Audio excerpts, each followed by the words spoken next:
আমরা কোনো আদুভাই দাদুভাই শিক্ষা প্রতিষ্ঠানে গিয়ে আমাদের সন্তানদের উপর ছড়িগুড়া কামড়া এটা দেখতে চাই না। আমরা শিক্ষা প্রতিষ্ঠানে আমাদের সন্তানদের হাতে দা কিরিস কুড়াল দেখতে চাই না।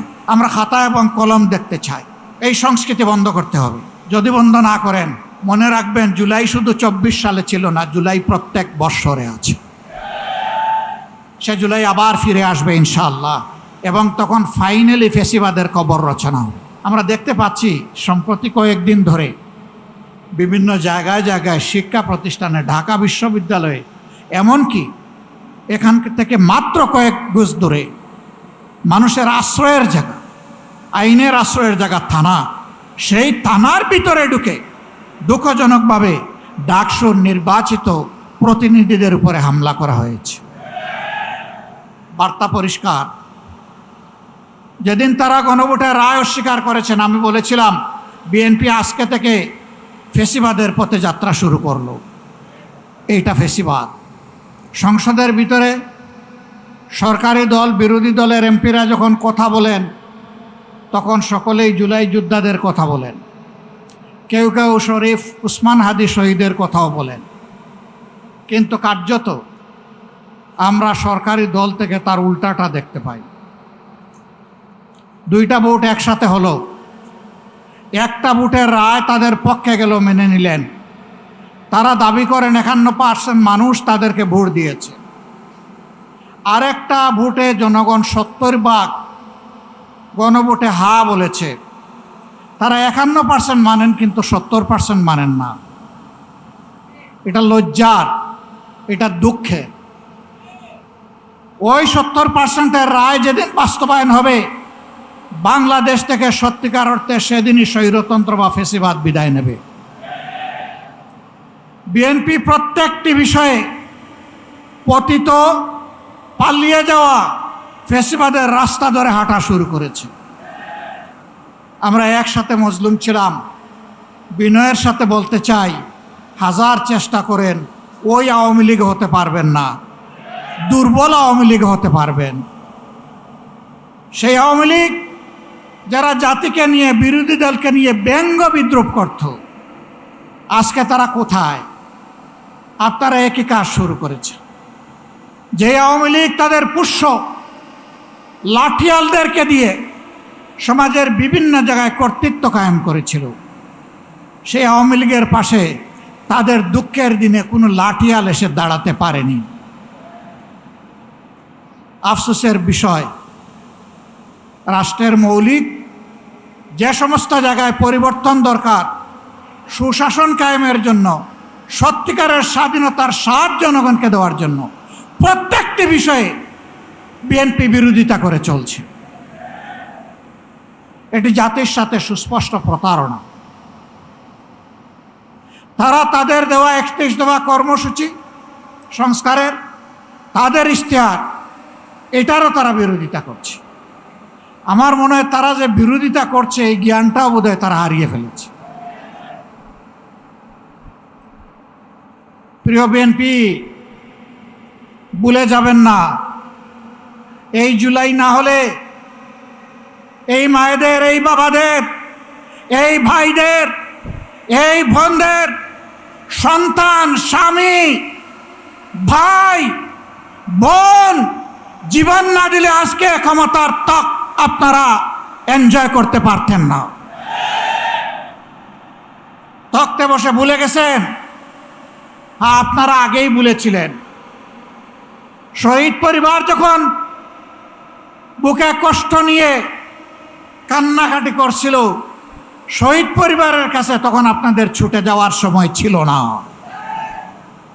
আপনারা 5 আগস্টের পর 7 আগস্ট পার্টি অফিসের সামনে দাঁড়িয়ে বললেন, আমাদেরকে নির্বাচন দাও, আমরা ক্ষমতায় বসতে চাই।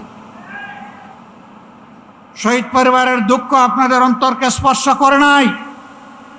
আহত পঙ্গুদের নিয়ে আপনাদের কোনো কর্মসূচি ভাবনা জাতি দেখে নাই।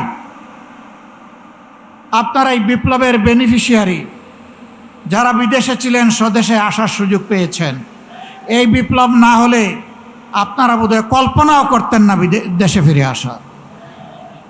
আমার সম্মানিত জেলের সহকর্মী পার্টনার আল্লামা মামুনুল হক বলেছেন, বিএনপির শীর্ষ নেতারা জেলে ছিলেন, একসাথেই ছিলাম। তারা হতাশা ব্যক্ত করে বলতেন 41-এর আগে হাসিনা এবং আওয়ামী লীগকে ক্ষমতা থেকে সরানো সম্ভব নয়। 24-এর অভ্যুত্থানের পরে 8 তারিখ যখন বঙ্গভবনে শপথ নিলেন উপদেষ্টারা, বিএনপির বাংলাদেশে উপস্থিত সর্বোচ্চ পর্যায়ের একজন নেতা আর আমি পাশাপাশি ছিলাম। উনি আমারে জিজ্ঞেস করলেন, এটা কি হলো? আমি কিছু না বলে আসমানের দিকে আমার এই আঙ্গুলটা উঠালাম। তিনি বললেন, আসলেই এটা খোদাই দান, এটাই মিরাকল। সেই খোদাই দান ভুলে গেলেন। এখন কেউ কেউ দাবি করে অমুক আন্দোলনের মাস্টার মাইন্ড, অমুকের নেতৃত্বে এই আন্দোলন সফল হয়েছে। এগুলা সব ভুয়া। আমরা কারণ ন্যায্য অবদানকে কখনো আমরা অস্বীকার করি না। আন্দোলন আমরা সবাই করেছি, কিন্তু আমরা তীরে ভিড়তে পারি নাই। আমাদের তরি সমুদ্রে ভাসমান ছিল। জুলাই আন্দোলনের নায়করা এই তরি নিয়ে ঘাটে ভিড়েছে, জাতিকে মুক্তির পথ দেখিয়েছে। তাদেরকে সম্মান করতে, ভালোবাসতে শিখুন। তাদের নিয়ে তুচ্ছ-তাচ্ছিল্য করবেন না। আপামর ছাত্র সমাজ জীবন বাজি রেখে তখন ঝাঁপিয়ে পড়েছিল। শ্রমিকরা পাশে দাঁড়িয়েছিল, মারা রাস্তায় নেমে এসেছিল, স্ত্রী তার স্বামীকে পানি এগিয়ে দিয়েছিল, সন্তান কুলে নিয়ে মা রাস্তায় নেমে এসেছিলেন। এই দিনগুলো ভুলে যাবেন না। সংগ্রামী ভাই বোনেরা, আমরা এখানে আগামী দিনের আন্দোলনে শরিক হওয়ার জন্য দাওয়াত দিয়ে আপনাদেরকে এখানে আনি নাই। আমরা এনেছি কৈফিয়ত দিতে। আপনাদের প্রত্যেক ব্যক্তি এবং পরিবারের কাছে আমাদের দায়বদ্ধতা আছে। আপনাদের কারণেই আজকে আমাদের এই রাজনীতি, এই সংসদে যাওয়া, এই নির্বাচনে অংশগ্রহণ করা। আমরা কি পারলাম কি পারলাম না তা আপনাদের জানার অধিকার আছে। সংসদে আমরা প্রথম দিনে দাবি তুলেছি, আমরা শপথ নিয়েছি। তারা শপথ নেন নাই। জাতির সাথে দেওয়া ওয়াদা ভঙ্গ করে জাতির সাথে তারা প্রতারণা করেছে। এরপরে যখন জাতিকে প্রতারিত করা হয়েছে, আমরা নোটিশ দিয়ে আলোচনার ব্যবস্থা করেছি, তারা তার বিরোধিতা করেছেন। যে আইনগুলো সংশোধন না হলে, যে অধ্যাদেশ বাস্তবায়ন না হলে ফ্যাসিবাদী শাসনের পরিবর্তন হবে না, সেই সবগুলা আগের মতো, আগে স্বৈরাচারী সরকারের মতো রাখার পক্ষে তারা অবস্থান নিয়েছে। আমরা বিএনপিকে পরিষ্কার বলে দিচ্ছি, আমরা দেখতে পাচ্ছি সম্প্রতি কয়েকদিন ধরে বিভিন্ন জায়গায় জায়গায় শিক্ষা প্রতিষ্ঠানে, ঢাকা বিশ্ববিদ্যালয়ে, এমনকি এখান থেকে মাত্র কয়েক গজ দূরে মানুষের আশ্রয়ের জায়গা, আইনের আশ্রয়ের জায়গা থানা, সেই থানার ভিতরে ঢুকে দুঃখজনকভাবে ডাকসুর নির্বাচিত প্রতিনিধিদের উপরে হামলা করা হয়েছে। বার্তা পরিষ্কার। যেদিন তারা গণভোটের রায় অস্বীকার করেছেন, আমি বলেছিলাম বিএনপি আজকে থেকে ফেসিবাদের পথে যাত্রা শুরু করলো।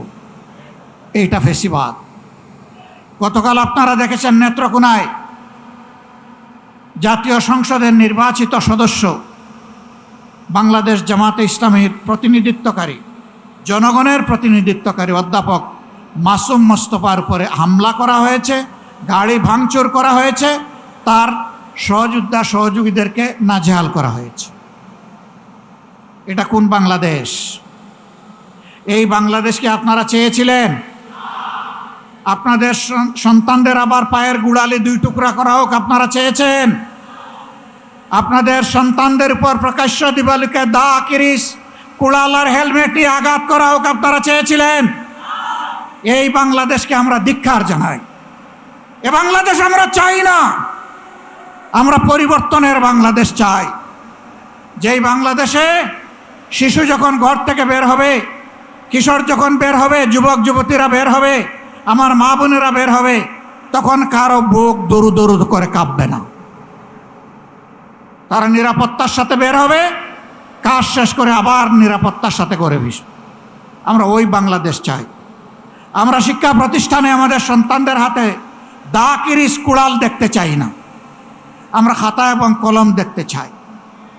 আমরা কোনো আদুবাই দাদুবাই শিক্ষা প্রতিষ্ঠানে গিয়ে আমাদের সন্তানদের উপর সড়িগুড়া কামড়া এটা দেখতে চাই না। এই সংস্কৃতি বন্ধ করতে হবে। যদি বন্ধ না করেন, মনে রাখবেন জুলাই শুধু 24 সালে ছিল না, জুলাই প্রত্যেক বৎসরে আছে। সে জুলাই আবার ফিরে আসবে ইনশাআল্লাহ, এবং তখন ফাইনালি ফেসিবাদের কবর রচনা হোক। শুভ বুদ্ধির উদয় হোক। জনগণের রায়ের প্রতি সম্মান দেখান। 70% মানুষের রায় মেনে নিন। গণভোটের রায় বাস্তবায়ন। নতুন বাংলাদেশ গড়া হবে ইনশাআল্লাহ।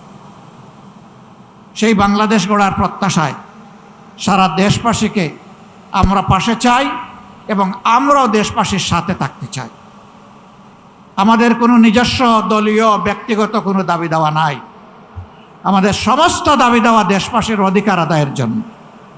এ লড়াই চলবে ইনশাআল্লাহ। লড়ে যাব ইনশাআল্লাহ। আল্লাহ সাহায্য পাবো ইনশাআল্লাহ। আমাদের বিজয় হবে। আল্লাহ হাফিজ। বাংলাদেশ জিন্দাবাদ। বাংলাদেশ জামাতে ইসলামী জিন্দাবাদ। 11 দলীয় ঐক্য জিন্দাবাদ। জনগণের বিজয় হোক। 36 জুলাই জিন্দাবাদ। আসসালামু আলাইকুম ওয়া রাহমাতুল্লাহ।